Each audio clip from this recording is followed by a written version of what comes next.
What's happening, everybody? Hopefully you are doing well. Thanks so much for hanging out with us. We are blurred out. What is going on here with my camera? That's weird. That is very strange. That's my main audio. That's my main video. Oh, it's the camera itself. Okay.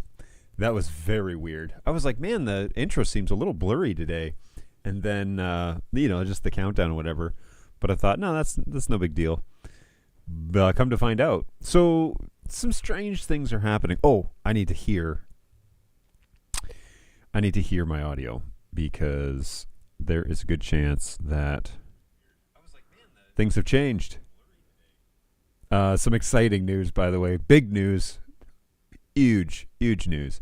I'm proudly wearing my Tennessee shirt today. I do love living in this state. It is a beautiful place to live. You'll notice. Oh no, you probably won't notice.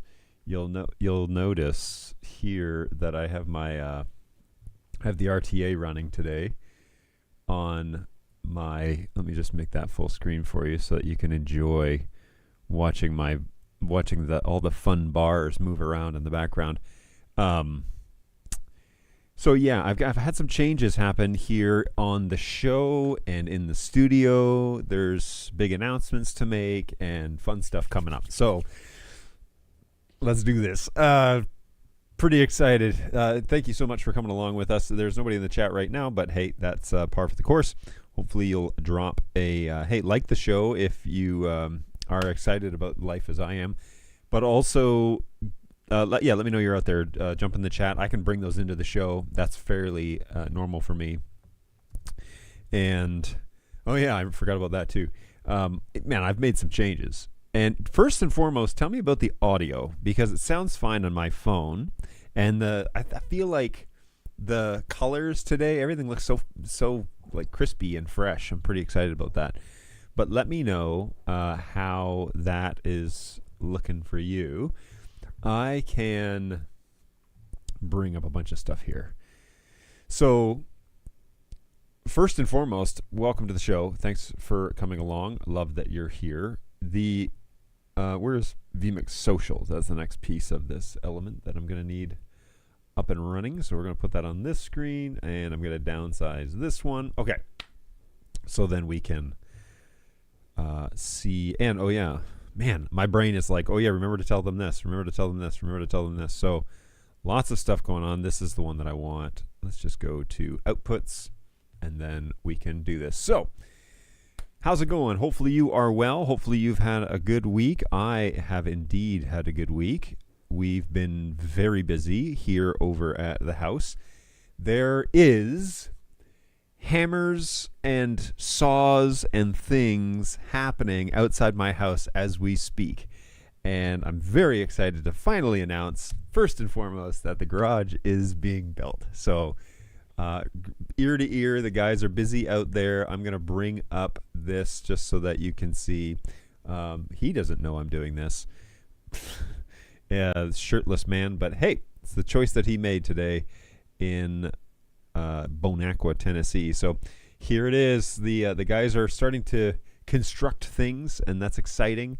I should turn this camera so it's towards the actual garage being built, but more on that later. They've kind of unboxed things, moved things around. They're underway. So there's a team of 3 guys here today, and then they're the boss. I guess boss man's coming in a little bit. So good news there. Garage is finally being built today, which has been long time coming. We ran into a problem actually on Sunday. They noticed that the way the concrete is, it's not right.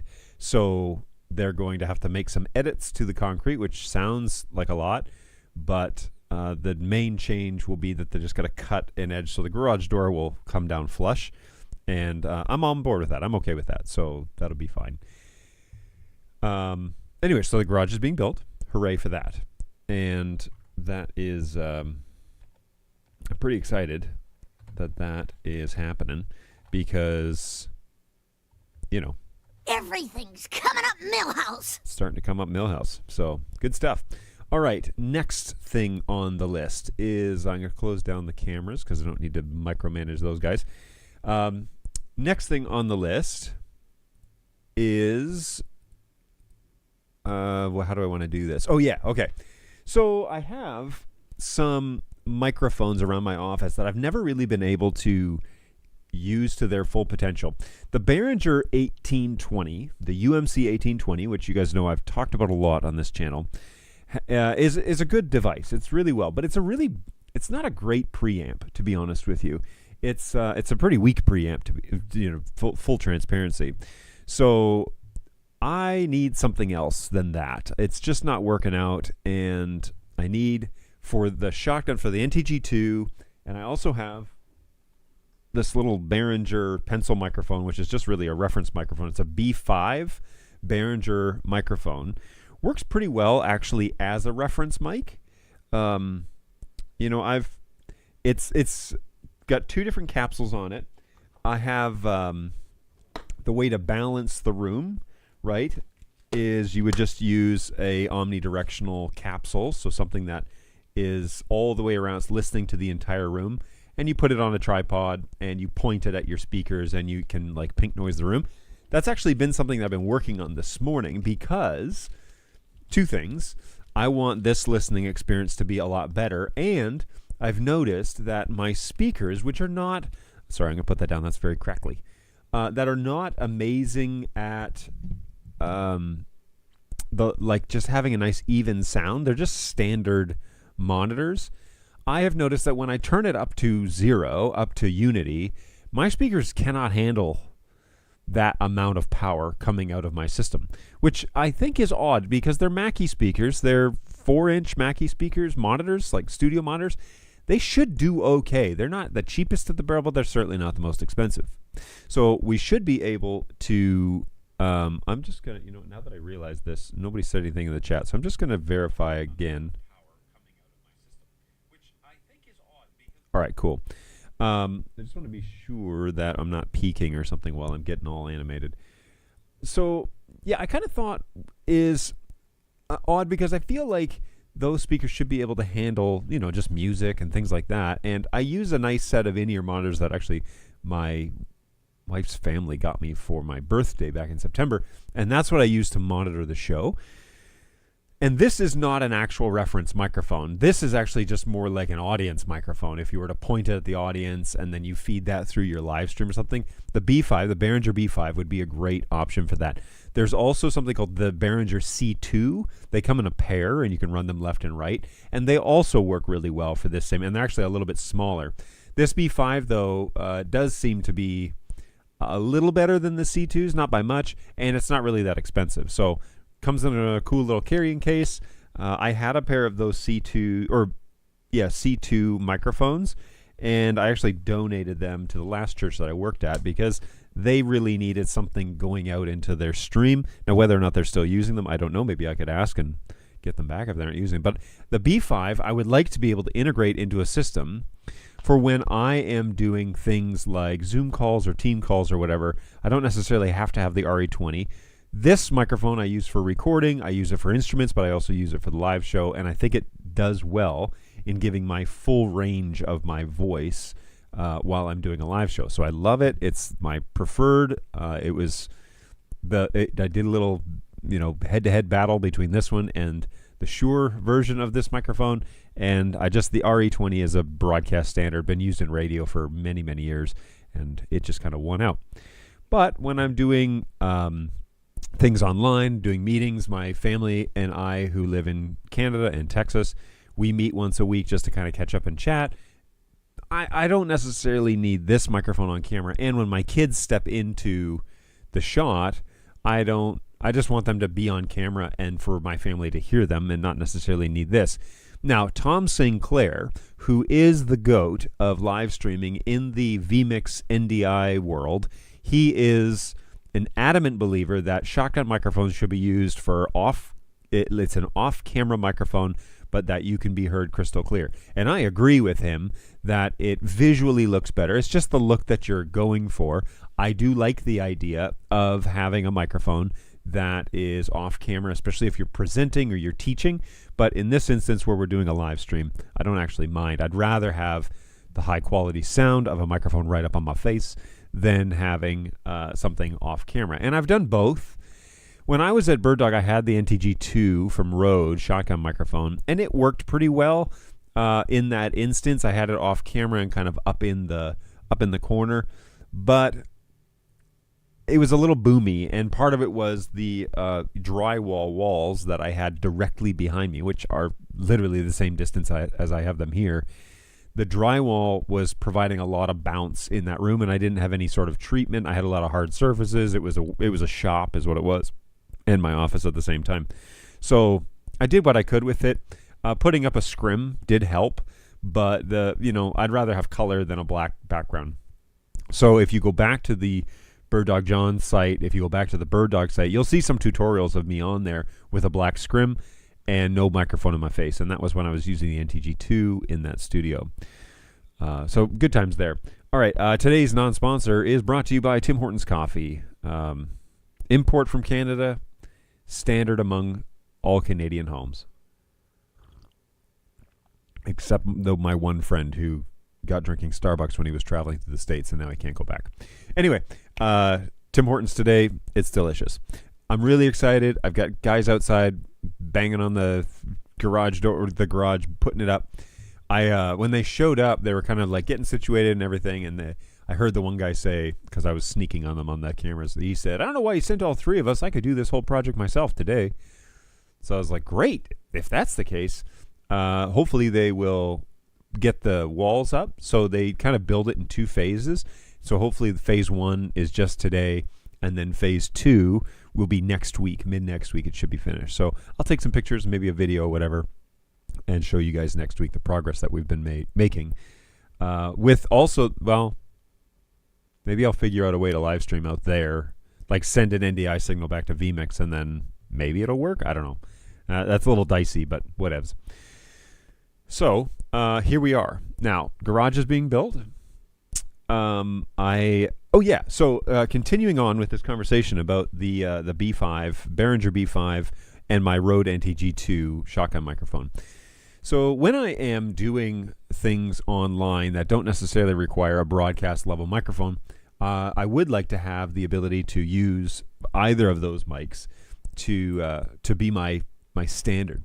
And so what I did is I ordered another DBX 286S preamp, and that preamp will be switchable between both of my microphones. I'll mount them kind of in the same place. I suspect I will probably use my NTG2 more than likely for that, but I was ho-humming about the 1820 because it is a good interface when it comes to bringing in channels into the computer system, but it is not a good preamp. It just lacks the power that I'm kind of needing and the level of balance that I want. So today we are running phantom power over this, which isn't actually required. But when I apply phantom power, then it shows me on the little unit, the DBX 286, it shows me the input gain level. Whereas if I turn it off, I can actually compensate for it, but it doesn't show me any of the pretty lights. And so from here, watching you, without even having the RTA in the background, I'd be able to know that I'm at least sending my computer enough audio level. Now, the other piece that actually isn't running this very second is my Zen router no audio feed beeping noise, right? So if I go, no, not that source. If I take my vMix source, which is vMix output 1, I can put that here on my screen that's next to the camera, and it will tell me that the audio is A-OK. It's balancing out somewhere between -8 and -4. There's also a 7-second timeout, so if I go dead quiet for 7 seconds, it will, and then it will drop below the threshold. It'll beep at me. So pretty cool. Great little backup system if you don't have the means to have somebody else monitoring your audio and you're kind of having to do it all yourself. Zen NDI no audio meter software, which is for Windows, works really well. Operates just pulls in NDI source and just watches it and makes sure that you have the audio that you need. So good stuff there. So I have ordered a second 286S DBX preamp, and now I'm going to have two. Which leads me into, and that's going to be the preamp for these two, and the NTG2 and for my Behringer B5. And that's just to provide off-camera audio to live streams. And I'll maybe we'll do a show next week to test it out. So that should actually be here tomorrow. Problem is that I'm actually not going to be here tomorrow at my home. We're headed up to Indiana to do a weekend. I'm doing sound and audio and playing bass and singing and doing a bunch of things up there for a couple of nights. So Friday night and Saturday night we'll be up there. We'll be traveling up tomorrow morning, coming back on Sunday afternoon, which means that I've had to do a pre-record show this week for Safe Harbor. So that was done last night and put up ready and scheduled. So it was approved and everything this morning. And then all the work has had to be done to get ahead of the week. So now we're focused on this show, the garage being built, and the next thing. So we're headed out of town. I have acquired a Bose stick sound system, which I could pull it up for you if anybody's interested in seeing what it is that I'm talking about. But I think over on Sweetwater's website, they have a Bose. I think it's like so it's basically a subwoofer that has a connection in it, and you put these like towers into the subwoofer, and then it speaker system. And you're supposed to get two of them and do left and right or whatever. But in this instance, we just have one. It is the Bose L1 Pro 16. I can share that with you just so you can see what it is that I'm looking at. On Sweetwater, it's $2,200. This is a system that's owned by Safe Harbor. They're generously letting me borrow it for the weekend because it was either this or go unplugged, which doesn't really work for a bass guitar. So I just wanted to give a nice even sound, which is then why I started figuring out how to do the balance the room pink noise here in my office, because it's something that I'm probably going to want to do while I'm there setting up. So I'm going to be kind of sound guy / musician / vocalist / tech guy / a whole bunch of things. And you can see I'm nerding out a little bit about that because that is what we do, right, folks? So it should be fun. It'll be great. I'm going to take the B5 microphone as my reference microphone. Now, it's not a true reference mic, and truthfully, that's just the compromise I've got to make. I had a reference microphone that I actually ended up using as an audience microphone back in Michigan, but I left it there without grabbing it. So I'm going to have to either try and get that one back or buy another one, and that's okay. No big deal. So I need to get a reference mic, but in the meantime, this one will do. You just put the Omni cap on it, and it listens to the entire room as to how the room sounds. It also has a directional cap that you can add to it, which is kind of nice. Again, this is not an expensive microphone. I think it's sub $100, might be $150, but it's purely just for mostly audience sound, or you can put it above your monitor or your camera and use it that way. So I might try and put the NTG2 on top of the actual camera itself, and then do the B5 here close to me. So if I'm using my webcam or something like that, there's a microphone next to that one. So we're headed away this weekend. I'm going to be bringing this little Bose speaker system. We tested it on, when was that? Tuesday.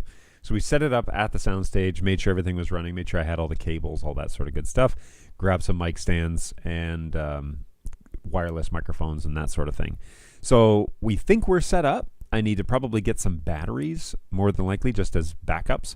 But get some batteries. We've got 4 sessions that we're doing with this group. This is a group from Purdue University. And so we'll be hanging out with them for a few days, just a small group, and then coming back on Sunday. So that'll be fun. All right. So those are the irons in the fire that are currently underway and things that have to happen right away. That is going on. But none of those things are the big announcement. The big announcement is that I have officially launched a small business, and officially launched it meaning on LinkedIn.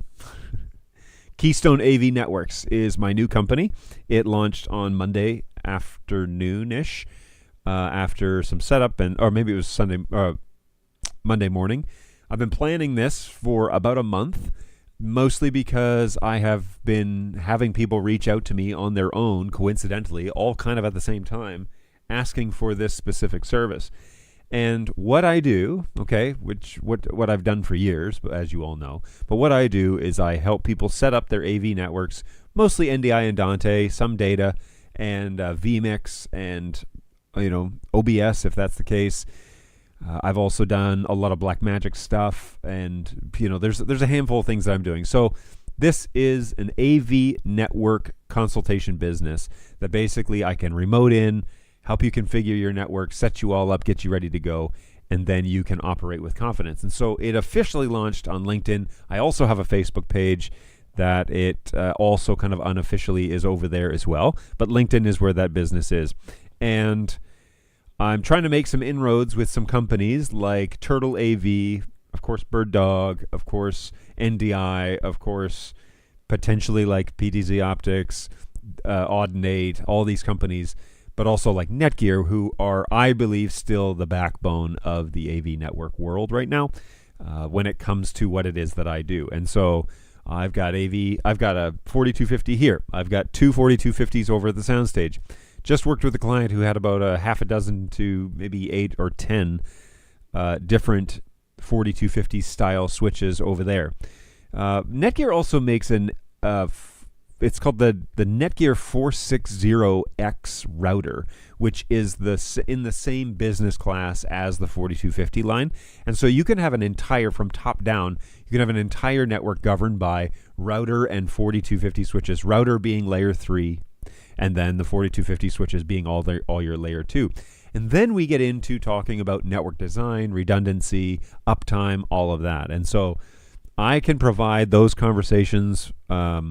I can facilitate those conversations with your team if you don't even know what it is you want to do, or if you have a system and you want to make it better, you want to make it more redundant, you want design ideas, you want a shopping list, you want whatever, I can help you do that. So that is what I'm up to. I have been launching this company this week and trying to reach out and get people. So if you haven't done so already, do me a big favor, follow me, Keystone AV Networks, follow me over on LinkedIn, send me a connection invitation as well, and get connected. I'd love to give you a hand with your network. I work on an hourly rate, and you can order as many hours as you like. So they're in 1 hour increments.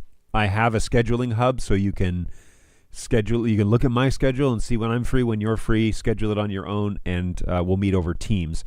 I did end up getting a Teams account, just a Teams account, going back to Microsoft for that only, because the remote control desktop function works really well. So well done, Microsoft. I don't say that often, but well done. You have a good little remote control function through Teams. So we join your computer via Teams, and then I just request control, and I can help you set things up, provide training. There is generally no limit on how many people can come to the Teams meeting if we're doing training. So I do this by company. I don't charge per person attending. If you and your team, you've got 3 techs and you that want to talk about this, get all on the same page, figure out how this might work, how to make a more resilient network, all those things I can help you with. So reach out to me over on LinkedIn. Keystone AV Networks is the name of the company, and I'm pretty excited about that. So that's taking off. I'm doing that kind of on the side of my full-time gig with Safe Harbor, so both of those things are still going strong, and I'm still very busy. This basically just fills up the rest of my time, essentially. And I'm trying to, again, make connections and whatever. So more on that as it develops, but feel free to reach out to me if you have any questions. Of course, if you just want to throw questions in the chat here on the show, that is no problem. That's what this show is all about. We are here to answer your questions and go through all that stuff. So let me know that you're here in the chat, and be good to make a connection with you. Hey, so here's something that I want to do. I'll probably do this before I get into the office, because the office is really going to take 6 or 8 months to really get set up and air conditioned and pricing and all the money that's got to go into that. But I really like the idea of moving all this audio equipment onto my desk, because right now it's in a half rack that's sitting just off camera here, and that's fine. But now that I have a couple of preamps, I'm going to have the Behringer, the 1820 is still going to be my interface for my computer. But I'm also probably going to be getting into the Dante world with the new studio space. So all of that will be Dante backend, and I'm talking with Turtle AV to see what we can do to get like a Manola unit from them, an 8x8, and also probably get a controller. The controller is not a DSP, but the Manola is. We talked about this last week, so that would work great as the backend. And then you can get Dante virtual sound card, which is $50. Put it on this machine, and then this would be the major recording machine for that studio. So I've got enough monitors. I think I've got 4 monitors looking at me, and one over there as well. So technically 5. That one's not very usable, other than a confidence monitor. But it'll be a slow roll, and you guys will get to come along for the ride as that's going along. But Gator Frameworks, the same company that makes this microphone arm, actually make desktop network rack units that are nice and clean. They're not insanely expensive, but they look nice. The 2U is only $10 cheaper than the 4U, and although 2U would fit nicely under here, this 4U is 10 inches tall. They actually give the exact dimensions here. So it's a 10-inch tall unit from bottom to top, which just means that my screens would need to rise up a few inches. So here I was doing some measurements early, like 10 inches is really only this size. Like, it's not really that much off. And you can see my monitor here is, it's 4.5 inches off the top. So going up, I mean, I'd be looking, but the good news is my chair actually does go up a fair bit. So I would be sitting perched up a little more, but then I would have 2 of these units on either side of my desk with feedback, and you have 4 U's. So you're going to have your audio inputs all on one. So right now I actually have 4. I could just get one of these to start, but I have 2 DBX 286s, and I've got a UMC 1820, and then I've got an X32 core. So all of those units could go into one spot, and they could just function on my desk, which I kind of like better. And then I could take down this ginormous rack that I don't really need right this second. I even have some open U's in the cabinet. So then the cabinet would move over with me, and this guy I'd probably donate to a church or give away or something like that, just to give somebody some more rack space. So it's also it's the shortest that it could be, but Safe Harbor might be able to use this as well. There's a server computer in here that needs to move into the big one when I move. But Safe Harbor could probably use something like this, because we're going to end up getting like Blackmagic monitor screens and meters and a bunch of things that I just need for visual reference. And I really want to get one of those Stream Deck 1U strips. I want to get that because buttons will allow you to interface with like Shure transmitters. If you get them on your network, you can get those feedbacks, and so battery levels, you can show them on Stream Deck buttons now, and you can show if like the pack has been muted. You can tell your talent, hey, your pack's muted, before your cameras go live, so you'll never really have that problem again. And then with the invention of the network port option, you can put these Stream Decks pretty much anywhere. So I'm using Companion on one computer, and I'm using buttons on another. So I would then install buttons on this machine and use one strip, because that's the free level that you're allowed to use. You're allowed to have one device connected to it without paying for it. So I would have buttons connected to that panel, Companion to my X keys, and then on the other machine that's on the other side, I would have buttons running that Stream Deck. So that's kind of how I'm mapping that out. I don't know if that logically makes sense to anybody, but that's kind of how I'm mapping that out. Well, anyways, these units they come in various sizes and colors and all that sort of good stuff. I would just be looking for this black one that would match. All my equipment is black, so I would just get this little desktop unit because I do like the idea of having those units visually here at my table, where then I can adjust easily. The issue I have right now is the gain for this microphone is way over there. Like I have to lean way over, and so I can't actually adjust it live. I have to reach across, come back and test, reach across, come back and test. I need it right here. So as I move into the other space, and potentially before I do that, because I'm still several months out, I might get this or something similar to this and build it out. And that way my units, I really want two, obviously. I really want two because you want this to be symmetrical. I'm that sort of guy. So I'd have two of these, which if I'm going to, the difference is $180 or $170 for twice the space. So it doesn't really make a lot of sense to just get two U's and then just have my audio interfaces. Plus, you know me, I'm going to end up finding other things to buy, and I'm going to want more space. So I'm going to go with 4 to start, and then I'll probably get another one when I move into the new office and go from there. So that is the plan with that. So I don't hear any hammers or saws or anything. I wonder if those guys went off to lunch, or if they're like having a breather. But I can pull up the cameras again, see if their vehicles are still here. Yep, their vehicles are here, so having a siesta, I guess. Anyway, or hopefully they're just talking about the game plan and going from there. So, lots of things happening in the next 24 hours. Like I said, really hoping that we're going to... All right, hang on here. Let me just verify something. This one? Nope. Close. Give me 1 second. Okay. Yeah, everything's up and running here. Just making sure. Sorry, this is a little... My phone is showing that I'm live. Whoa, what was that sound? Yikes, something just was a very loud bang outside. Please don't break my concrete. It was very expensive. All right. All right, I can't see them where they're at, so, onward and upward, I guess. Okay, so those are all the major things. Somehow I miraculously got through in 30 minutes, all of the announcements.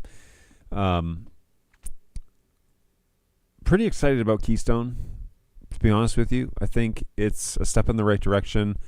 I'm trying to get get the ability to work with distributors like Broadfield to get good pricing for my clients, but get, pricing that I can offer products at my own prices, so that I can be competitive. That's really the draw. So, looking forward to that and having some options for clients when they come to me. Can kind of offer that, and more. And as those things become official, more announcements will come out over on LinkedIn. So be sure that you're following along over on LinkedIn, because that's where all that information is going to be. Now, I did find out that YouTube, I got this all kind of started a couple of weeks ago, where I signed up for, I paid for Teams, paid for my domain, did all that stuff. Signed up for Google Workspace, because that's the backbone of my email and calendar and all that stuff. Well, I found out that they don't let you start a YouTube channel until you've been around for 30 days, which is funny, because that makes sense. I mean, they don't just want people popping up and then, creating spam accounts. You have to be legit for at least a month. So I get that, but I definitely would like to be streaming this over there as well. So this stream will probably have a YouTube channel. This stream will duplicate over there. I'll run announcements on that channel and whatever, and then share them on LinkedIn and on Facebook and all that stuff too. So again, just it's all the new things and all the work that's involved in getting this off the ground has happened over the past week or so, and that's been busy. I don't know if there is a way. I haven't actually looked into it, to be honest with you, but I don't know if there is a way to stream to LinkedIn, because LinkedIn is not really a live stream world, but maybe there's a way to like create an event or something where we're live streaming over to LinkedIn as well.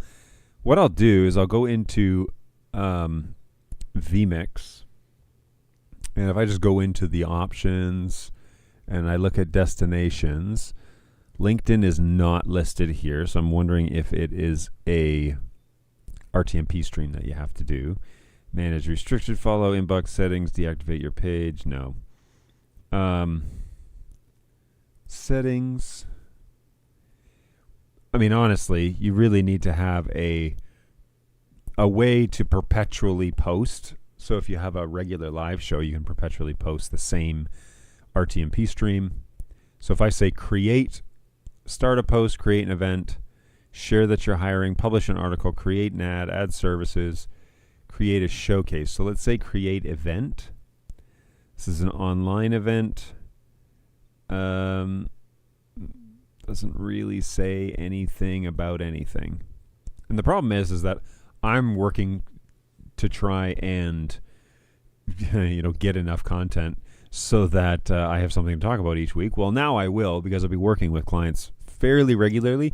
There's actually several things that we could talk about just from the clients that I've worked with already. I'll leave names and specifics out, but essentially just sharing topographical how they decided to go forward with their network and how it is that we got kind of set up, how much time it took and all that sort of thing.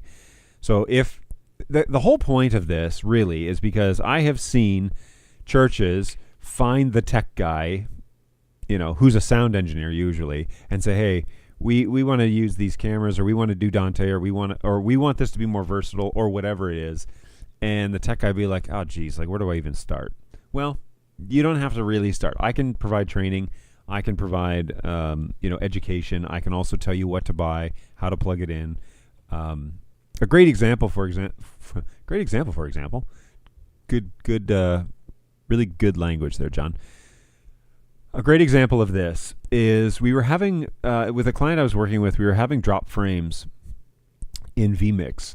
And in particular, just when all the sources kind of got going. And what we found out was the network card, which was its own network card, it was a gigabit network card on its own, so purchased separately and installed in a PCIe slot.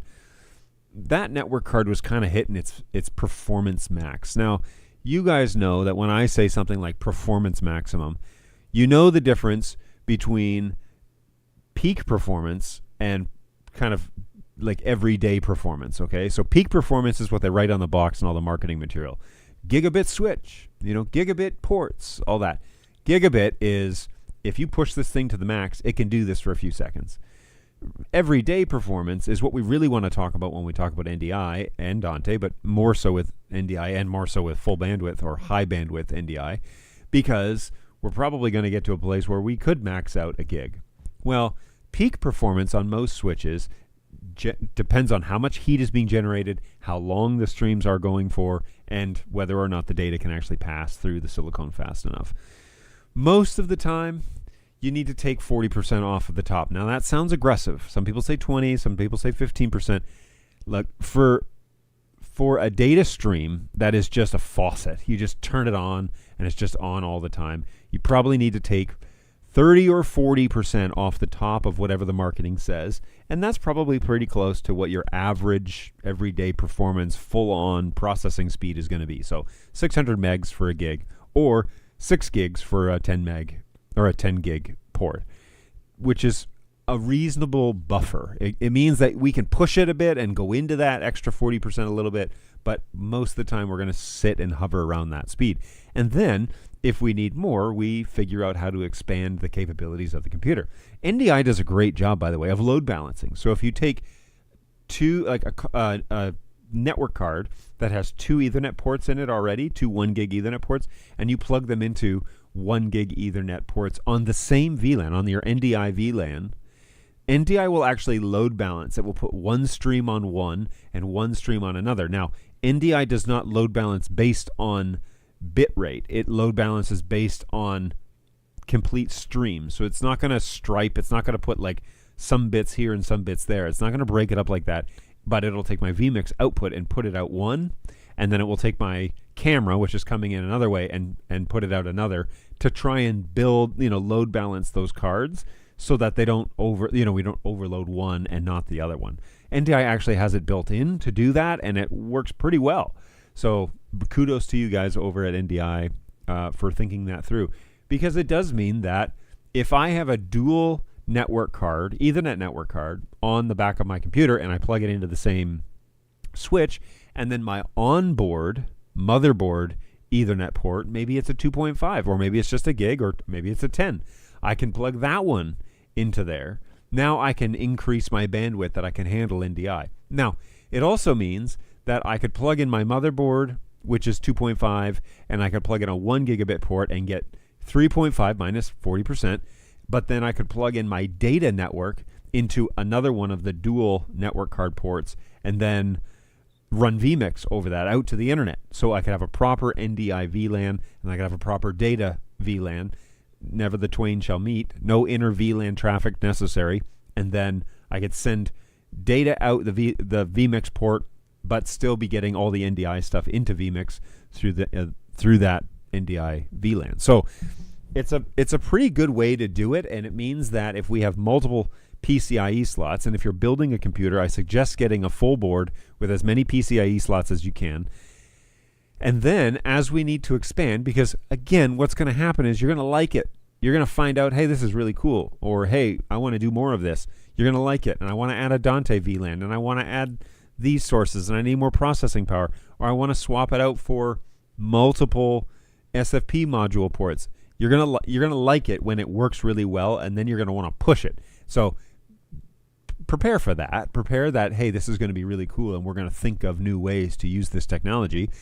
So buy the appropriate stuff and the expandability to do it, and then that'll work really well. What's going on, Sean? Always a pleasure to see you. Thanks for stopping on by.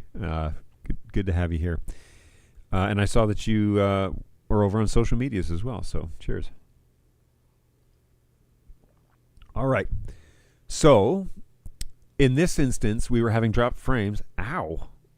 My hand's killing me. All right. So anyways, in this instance with this client, we were having drop frames over his network card that was just a 1 gig Ethernet card. Now, we really weren't pushing. I think we were pushing like 500 megs total. So I recommended hey, maybe get this network card. It has 2 SFP plus ports. It's $50 or less. It was actually less than that because he has a business account. And get this SFP plus port. Just connect one into a 10 gig port and let's see what we could do. And he was like, I'll do one better. I have one of these cards laying around right now. It's just a single SFP plus, but let's see what we can do. And he popped that thing in there. We turned the trunk function off, and it just connected like a regular connection to the VLAN. That thing was screaming. 0 drop frames and no more bottlenecks. So something as simple as that, where we can troubleshoot, we can figure out, hey, where's the linchpin? Some of the testing we did was we were unplugging sources from his network, and things were fine. But when he put everything on the network, then he noticed that performance was starting to lag. So this gave him basically 0 drop frames. And that is, with NDI, that is the expectation, is some drop frames, but not hundreds of drop frames or thousands. So it should be able to keep up most of the time. And the nature of NDI and Dante is that you're going to miss 1 or 2 frames, but there should be time enough to resequence. So you'll get that in. It'll look perfectly smooth, even though vMix is going to report, during your broadcast, you lost X number of frames. I can even show you this here on, a functional network. Now, I've got a lot of sources, but there's a lot kind of going on here. So if I'm going to refresh these counters, or reset these counters and refresh, and then we can watch what it is that is causing drop frames. Now, my computer, well, let's just take a look. I can make this full screen too. Cool. All right. So hopefully you can read that. If not, really sorry. But the main source that's dropping frames is the screen capture over on that. I'm sorry. vMix PC, that's this one. So we're dropping frames internally coming in here. And let me see if I can find, it is actually this screen that's dropping frames, this screen capture. It's actually not dropping frames, it's just requesting resyncs. And we've kind of hit a maximum here. When I change things on the screen, then it seems to have issues. Now, I'm not particularly concerned because I'm not really, this isn't really a camera or anything like that, right? What I would be concerned about is this camera, which is being converted via a program called NewTek NDI Connect. It's not the same software as is available on their website, but basically it's converting my camera into an NDI source. That's the source that I care about the most because I want this camera to be the smoothest. And so I have relatively zero frames being dropped on my network. This is the sort of behavior that I would expect to see on a properly managed NDI network. Our actual drop sources are under 10, and it's a real low count. Everything is basically single digits. And if I ran it for 2 hours, I'd probably see double digits, maybe triple, but unlikely. But this is kind of what I'm going for. Now, I'm not entirely sure why bringing in a source on my own machine, this would be an interesting experiment, but I'm using NDI HX screen capture, and on there I have frame rate is matching the monitors. Okay, so that's 144, so that might be why. If I change it to 60 frames, it'll reset the counter, okay? And if I change it to, so 60 frames is enough for screens like this, but again, I'm not doing anything. I'm not playing a game or anything like that, so nothing is really changing. So I do have a couple of drop frames that are happening here, but nothing significant. There's no numbers that are just running and running and running and running. That's when you really need to be concerned, where you're consistently dropping lots of frames, and we start getting into the double digits. This one just hit double digits, 11 frames dropped. Now, for the amount of time, again, that we've gone between resetting the counter and now, again, one dropped frame in, I think this is a 30 frame. Let me open Studio Monitor real quick and just verify what I'm bringing in. So inside Studio Monitor, this is, 1080p 60 is what is coming across. So 60 frames a second, I've so far lost 13 out of, I don't know how many minutes. So pretty good. Like for NDI, the nature of NDI, and Silas, is that his name? There's a guy over on LinkedIn that does a lot of like network troubleshooting and does bigger gigs and that sort of stuff.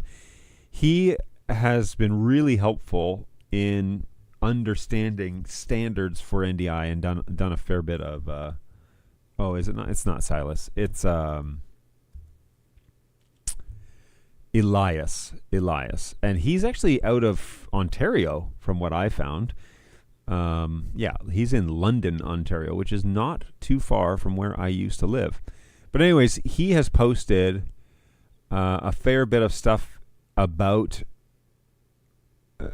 keeping up with understanding the frame drop stuff, and he's even created some of his own tools to monitor and do some of that. So I really recommend you check out Elias, because he has a lot of he sits around and tests. I don't know where he has all this time, but it's great. It's good stuff, and he posts it for everyone to kind of consume over. Here we go. He also does stuff inside vMix. So similar to what you'll learn here on this channel, but he really goes deep on a lot of that stuff. So go and check him out over on LinkedIn. He's a very helpful and useful person to know. What was that I just saw? Something from Holden about Bird Dog.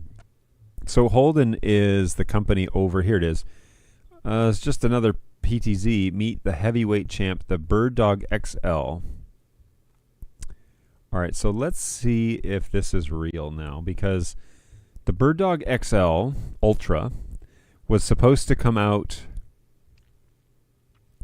end of this month, right? 6 weeks after IBC. So if we were to say where to buy, and we're going to go into London, the team Digi Broadcast. Who else is here that I used to work with? South England, Ireland, Proactive UK. Some of these names I recognize. Just looking here to see. Shoot, who were the guys that I guess Holden, it was Midwich, but Holden was the company that we basically used to buy through. Well, there's a way to find out, right? We can just pull up, because Broadfield has Bird Dog cameras, and they should have the Ultras in stock. Okay, so the XL Ultras, they're currently out of stock.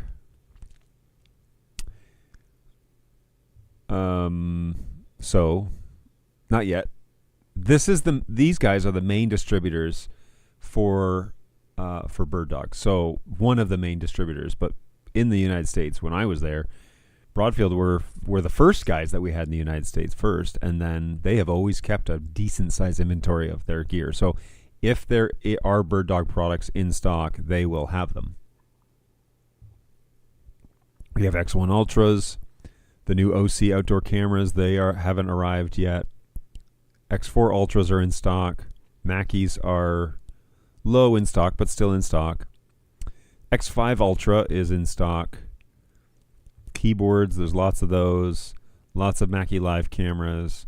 Lots of control surfaces. The combo packs are in stock. Ooh. These little kits are really neat. This is good for like run and gun stuff, which I'd be game for doing, especially if we get into remote lessons and stuff, and we got to set up in an off location. This would be a cool idea. The issue that I have is I still want to do like professional lighting and stuff, right? So I think this year at NAB, if Bird Dog goes, I will be looking at their lighting controls specifically. I wish that they would set up, hey Bird Dog, if you're watching, I wish that you guys would set up just a small little corner that has some proper lighting, and you can even, I don't know, put somebody in there, or put a tree, put a backdrop, put something in there, make it look like a little studio, and then put your cameras in front of it so that people can see what sort of coloration and manipulation, how deep the blacks on the cameras can be manipulated, the white balances, all of that stuff. We need to be able to know so that when I buy it, I know it will match the look that I'm going for with the rest of my fleet, because that was always kind of the challenge, was not knowing if, hey, is this lens going to match the rest of my lenses? And so if you can show us the versatility and how easy it is to change the coloration using your keyboard or interface or whatever you want to do there, if you could do that, then it might give us more context as to why it is that I want to pick the X4 Ultra or the Ultra XL. What are we calling it? The X1, no, this one. The XL Ultra. That's a mouthful. A $7,000 camera. Why I want to invest that sort of money, which is high for a PTZ. That's quite honestly, I'd rather get this camera, to be honest with you, this outdoor guy. But because look at the durability on this thing. Like if this is going to be built like the A200, then all day, man, I would prefer something like this. Plus it looks so stinking cool. This guy's cute. I'm not too sure if I would use this secondary wide shot, But this would be two cameras in one. First of all, I would consider getting this camera as an auto follow camera and a wide shot, and that would be great. That would work really well for us. The issue being that, I don't know. What do we got on the back here? On the back, I want to see this bigger. Can I see bigger, please? Specs, where are we? Can we get big pictures? Where are the big pictures? All right. Oh, is this a link? No. All right. So what we need to do is go over to the Bird Dog website, because I could see this camera being the go-to. Products X1 XL Ultra. Man, I have to learn how to say all that. All right, I want to see pictures now. Blow up the back of the camera. Here we go. Perfect. Okay, so we've got 12G SDI, 3G SDI. So I'm assuming the 12G is the big sensor, right? The big camera. So good. I can use that. 12G SDI SFP Plus. So this is the NDI, the 4K NDI connection. A 10 gig connection to this camera. Query, why is that needed? Why is 10 gigs needed? Is it just because everybody's going to fiber? Like, fiber's super cheap. So maybe that's why you're doing it. But fiber's pretty inexpensive anymore, so possibly. But why 12G? Is there an explanation for that? Other than it's cool? It is cool. I mean, the network nerd inside of me is very happy to see that. Genlock? We need to talk about Genlock because is that real? Maybe I need to bring somebody on from Bird Dog to talk about this stuff. Okay, so tech specs. Here we go. Let's find out what the deal is with the network connections here. I/O interface. We have 12G SDI, SFP plus cage for Ethernet. There's a 1 gig RJ45 connection. And then there is another SFP. Wait, what? Control interfaces. You can use the SFP plus.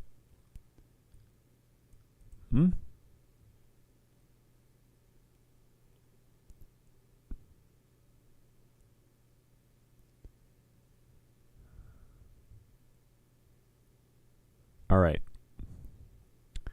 So at NAB, I'm going to be looking specifically at this camera, but I really want to see it's a 5K sensor. Oh, look at you.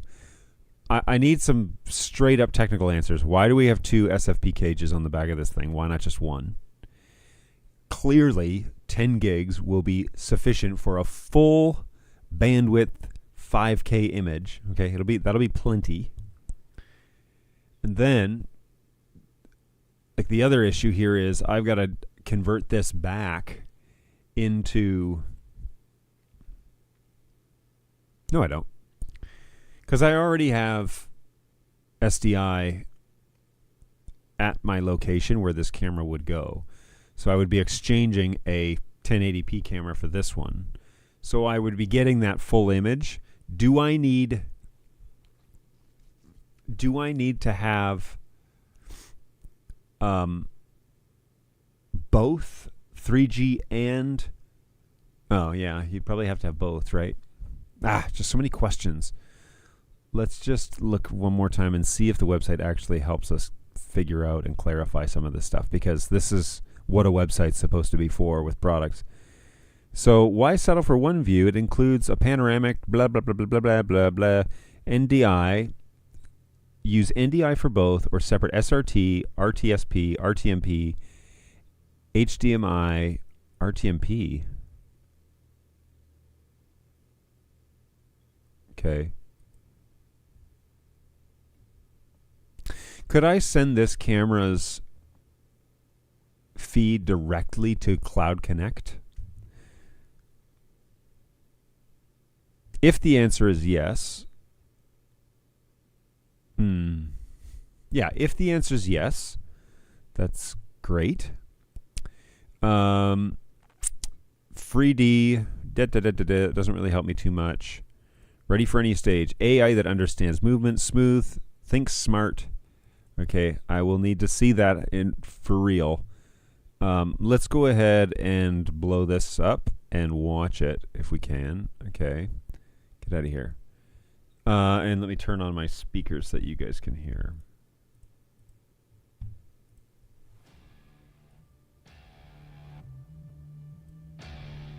I think we watched this. This is just the launch video, right?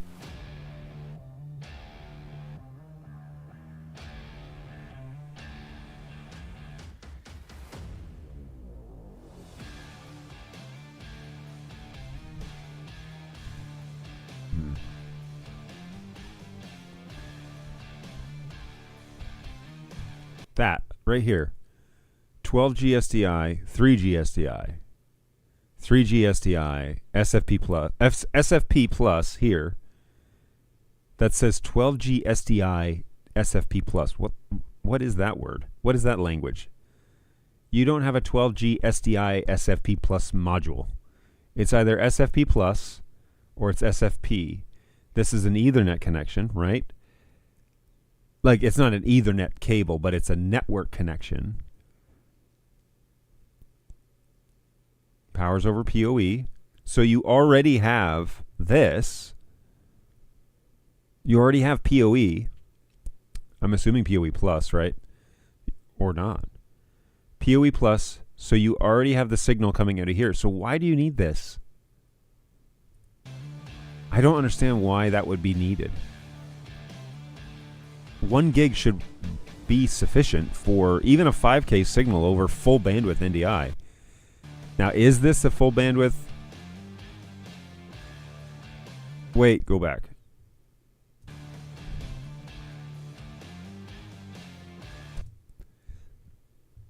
Whoa, 75%.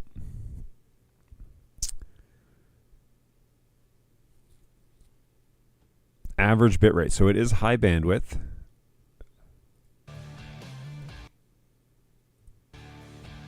Okay. Options for picture-in-picture. Oh, no. That's fine. Okay, so streaming protocol, main lens, high bandwidth. So I'm assuming you can change this to HX. Video compression 264. Video format, great. Secondary encoder. Come on, show that.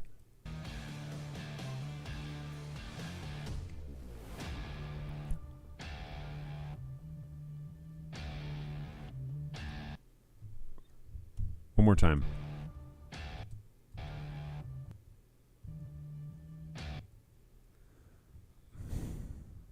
This is so you put this in your marketing. What are we talking about here? So is it just for the network connection, just to get your HDMI? Sorry, just to get your NDI source via fiber? Is that all it's for?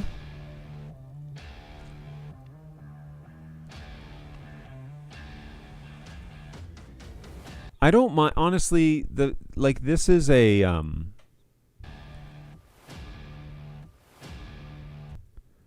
this is a camera that's coming from an OEM, right? So that's fine. It's probably what's on the back of all of their cameras, but all of the OEM's cameras. So it's like, yeah, it comes with this, comes with this. So they don't need to delete it. It's just do better at explaining why I would need that, because quite frankly, 1 gigabit connection with PoE is what I want to use. I don't want to run a bunch of wires to it. I don't want to run power to it. I want it to just run one cable to it, and that be sufficient. The outdoor camera looks great. Want it up on a water tower, and I question reliability, but the specs really look great. I agree. I think I'll jump back here to Bird Dog. I think the outdoor camera is really kind of a cool. Finally, they have an answer for what's going on with the A200. Unfortunately, I don't know what to. Oh, whoops! I don't know what to expect when it comes to reliability. Like, I don't know what to... I can't speak to that right now because I don't really have any answers. I'm assuming that this means that the product line for the new product line is done. Let's look at... Do we have... Let me go back here because it should show up. Yeah, right there. There it is. So this is cheaper than that new one. It's called the O4. Looks cool. Weather resistant. Integrated heater in case you need it. It really needs an integrated air conditioner. Great for outside. Cinematic 4K 60 lens. That's what I want. Does it have AI tracking? Yep, AI tracking that moves like a human operator. So this is the one that I think I would prefer over the other one because it has IR. You could stream at RTMP, full NDI HX and HX3, which is really what I would only need for this time around. PoE++ or DC. Well, I have DC power in the location. It kind of plus is a little hard to get unless you buy an injector, which is not... It's not ridiculously expensive or anything like that.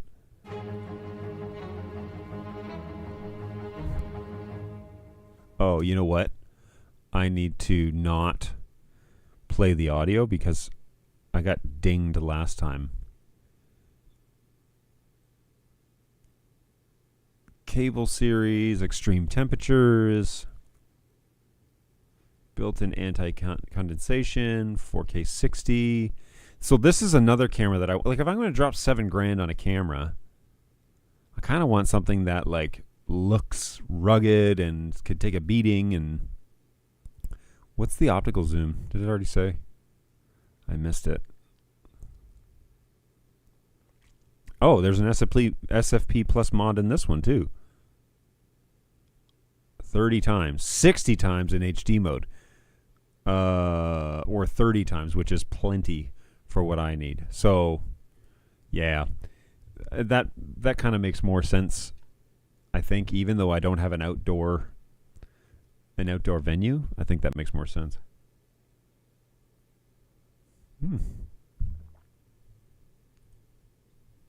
Here's Bird Dog. Everybody down at IBC 2025 behind the scenes, and I've swapped over to Bird Dog to grab Dan, the CEO, to talk you through all the exciting announcements coming from them here at the show.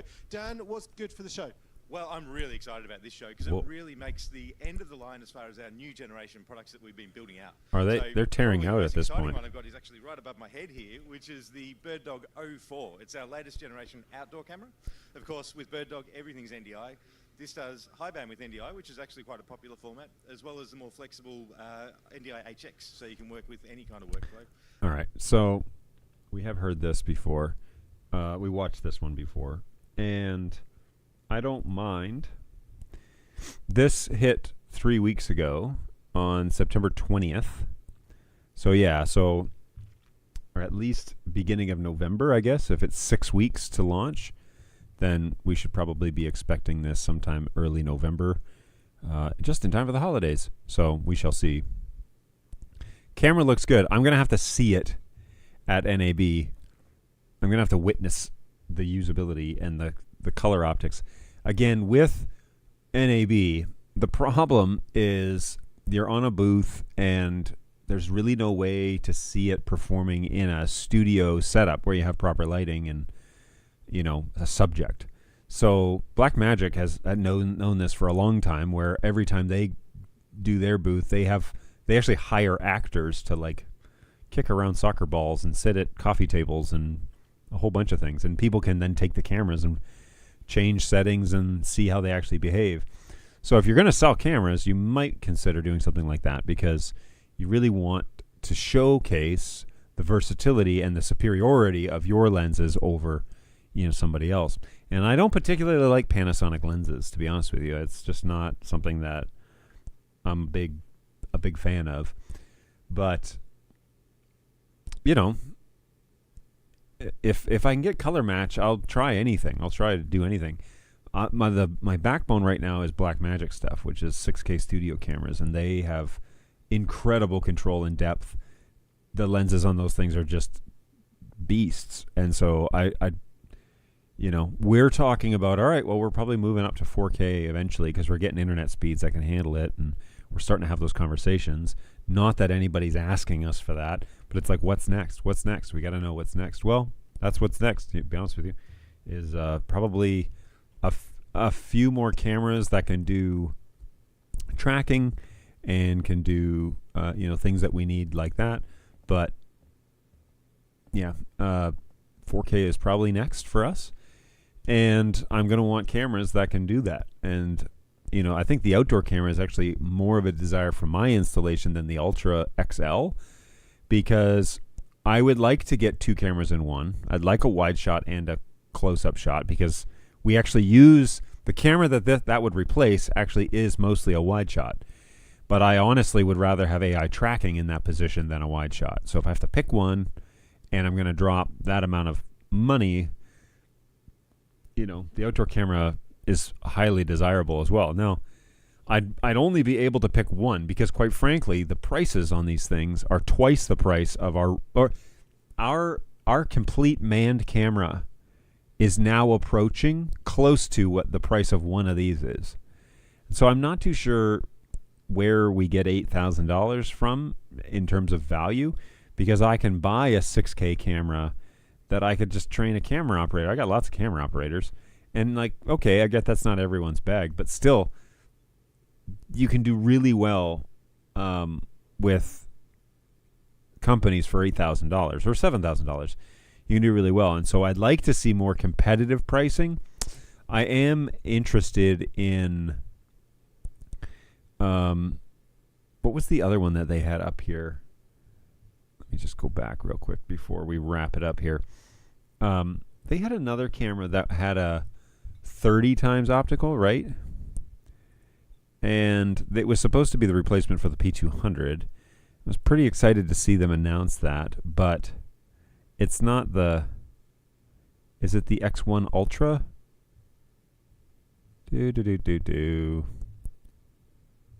HX, AI tracking, All right, oh my gosh, I just want to find what I'm looking for here. Okay, so optical zoom, X1 30X is a 30 times lens. Okay, so X1 30X is a 30 times optical lens, evidently. So this guy, bring on the X1, is available with 30 times optical lens. What are we thinking that this thing is worth? It's now available. I do like this little Kindle on the side. That's kind of a cool idea. All right, PoE, HDMI out. I wish that they had SDI out, but we can get a decoder. That's not the end of the world. Why your 30 times optical lens doesn't have SDI out, I'll never know. Mechanical, interfaces, video, HDMI, USB-C. I would prefer it to be SDI, guys. What? The control interface is 10100? Is this only an HX camera? 1080p, 60. Yeah, I don't know. This doesn't interface. Yeah, 100 megabit. Lame-o. All right. Well, whatevs. I guess that's not really what I'm wanting.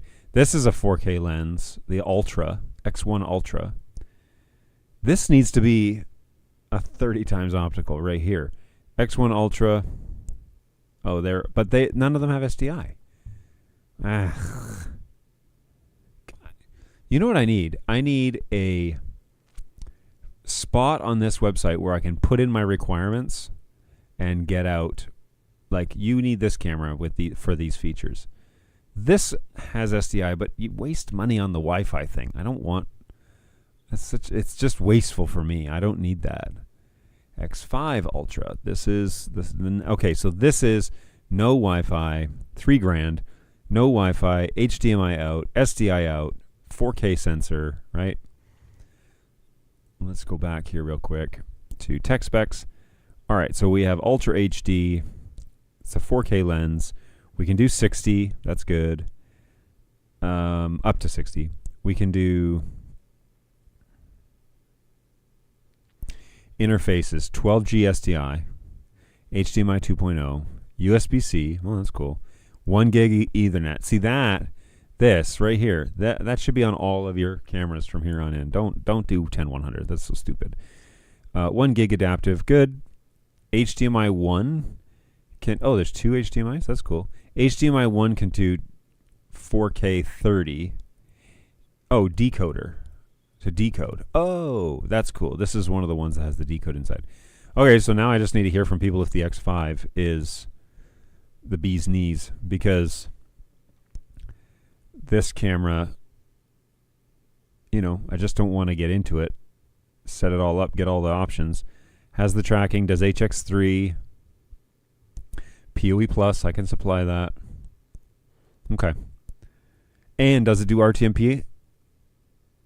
Because that's a huge selling point if it does. So encoding RTMP with an asterisk. What does that mean? Asterisk means RTMP streaming is not supported when 265 compression is selected. To use RTMP, you have to use 264. Okay, because I'd love to be able to bring this in as an RTMP. Oh. There's an idea. Yeah, there is an idea. Okay, well, adding this might be beneficial. Arriving today. Okay, let me think this through. I'm going to want to see the X5. I'm just going to add this to my to-do list. Basically, when I go to the Bird Dog, hopefully they're at NAB this year. When I go there, I need to check these things off the boxes. I need to see these cameras. I need to manipulate their colors. I need to seriously look at the X5. And then I need to look at the 04. And I need to look at the Ultra. Because the Ultra doesn't seem to make much sense for me. For me. I'm sure it makes sense for everybody else. Or for other people. But I like the specs. But the $7,000. It just... I get that they're probably trying to replace, right, the P4K, but, ooh, man, that seems high now in this market. $7,000. I don't know if I can. I don't know if I could legitimately spend that sort of money on a camera like that. So, it's essentially 2 cameras again. Try and do you try and validate why you might buy something like that? But yeah, who knows? All right, I got a lot to do. Nothing for Sunday. Actually, Sunday's done. I was able to get all that stuff lined up, but there is packing to do. I need to go and peek outside and see what the boys are doing out there, and then I'll take some pictures tonight so you guys can see progress. But we're gonna get on with it. If you know anybody who could benefit from having a AV over IP network consultant, point them in the direction of Keystone AV Networks. That's my new company. I can be found on LinkedIn. I have a website, but it's kind of under construction. And I'm also on Facebook. So join me over there. Follow for updates as things kind of progress. But if you know somebody or you belong to an organization that could really use with some fine tuning, or you want to get into this, or you want to get started with NDI, you want to figure out Dante, you want to integrate it across your network, I can help with all those things. So reach out to me. You can reach out to me at hello@keystoneavnetworks.com, and I'll be happy to give you a hand there. So hopefully you are doing well. Thanks for hanging out with me today. Sean, thanks for keeping the chat alive. And we will see you all hopefully next week. I'll tell you all about the trip. I'll tell you about the garage. We'll share some pictures. We'll, it'll be a blast. So stay tuned. Lots of stuff coming up. And thanks for following along. Appreciate you a lot. Take care, guys.